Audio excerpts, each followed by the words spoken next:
Bonjour les amis, je viens de quitter le magasin et j'ai vendu avant de partir par téléphone un récepteur Bluetooth à un monsieur qui m'a téléphoné pour me demander comment il pouvait écouter de la musique en ligne, donc via les services qu'on connaît, hein, Deezer, Spotify, Qobuz, YouTube, Tidal, il y en a encore pas mal d'autres.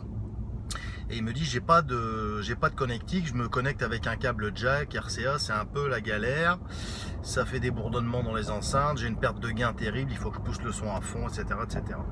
Bon, la première chose que je voudrais vous dire, c'est si vous écoutez de la musique via un téléphone ou via une tablette ou même un ordinateur, vous branchez en jack, donc c'est-à-dire brancher une prise de jack qui repart en RCA sur votre ampli, c'est quasiment la plus mauvaise chose que vous pouvez faire au niveau du son. Pour deux raisons. Parce que d'une part, vous allez en quelque sorte faire travailler un ampli sur un autre ampli.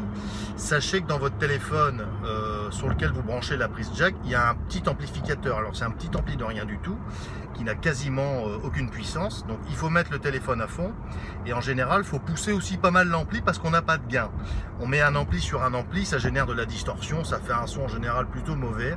Donc ça, c'est pas l'idéal. Donc ce que vous pouvez faire, si vous aussi vous avez un amplificateur que vous voulez transformer en récepteur Bluetooth d'une certaine manière pour pouvoir profiter de tous ces services qui existent aujourd'hui, avec un ampli de dernière génération, vous pouvez tout simplement faire l'acquisition, et c'est ce que j'ai proposé et vendu à ce monsieur, un récepteur Bluetooth. Je vais mettre un petit lien en dessous du commentaire. Donc c'est très simple, en fait c'est un petit appareil qui fait la taille d'un paquet de cigarettes, qui va venir se brancher sur une entrée auxiliaire de votre amplificateur, aux 1, aux 2, peu importe. Vous vous jumelez avec votre téléphone, avec votre tablette, votre ordinateur, peu importe. C'est compatible avec toutes les marques du marché, c'est compatible avec tous les appareils du marché, pour le peu qu'ils soient évidemment Bluetooth, et ensuite vous envoyez votre musique directement dessus. Alors s'agissant de la qualité en Bluetooth, sachez que l'appareil qu'on propose au magasin est un appareil qui travaille sur le mode Bluetooth aptX, c'est-à-dire un mode qui compresse extrêmement peu le son et qui va vraiment se rapprocher énormément de la qualité CD. Je vous assure que c'est bluffant, j'en utilise un à la maison pour moi-même, c'est remarquable. C'est pas la qualité CD, je vais pas vous raconter d'histoire, mais on est quand même très proche. On pourrait piéger beaucoup de gens, je pense, en faisant des écoutes comme ça.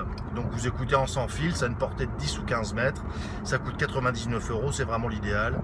Et ça vous permet de rendre votre amplificateur, surtout si c'est un ancien ampli.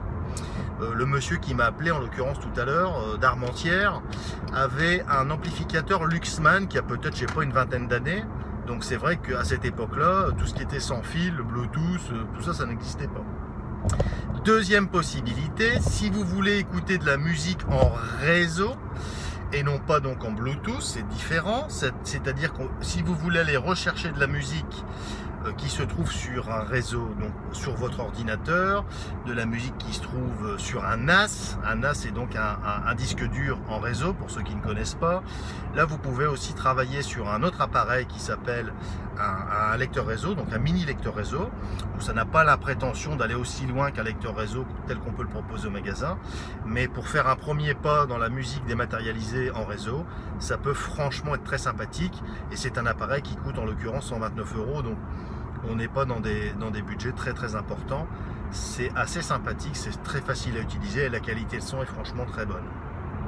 Donc voilà comment vous pouvez rendre votre ampli qui n'est pas forcément de dernière génération et pas équipé de ces connectiques là en ampli Bluetooth ou Wi-Fi. À bientôt.